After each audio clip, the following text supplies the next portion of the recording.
dito sa highway riding, gamit na gamit ko ang counter steering. Yan, push left. If I want to go right, I will push forward sa right handlebar. Yeah.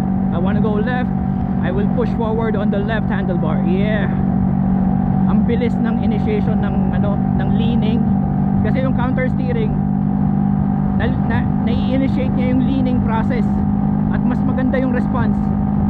Push left, push right, push right.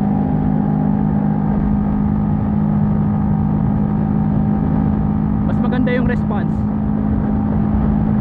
mas maganda yung handling, mas maganda yung cornering kapag gumagamit ng counter steering. Now, marami ng videos na nagsasabi na kahit hindi mo alam, nagka-counter steer ka na, hindi mo lang alam na yun yung counter steering.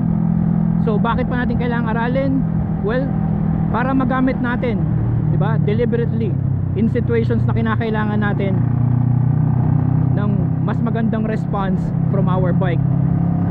So you can deliberately use it. Naiintindihan mo siya, naunawaan mo siya, alam mo kung paano siya gamitin. Yan. Kaya kahit alam na natin, kahit tayo ay nagka-counter steering na nang hindi natin alam, mas maganda pa rin na aralin natin siya, practicein natin, gamitin natin. Push left, push right,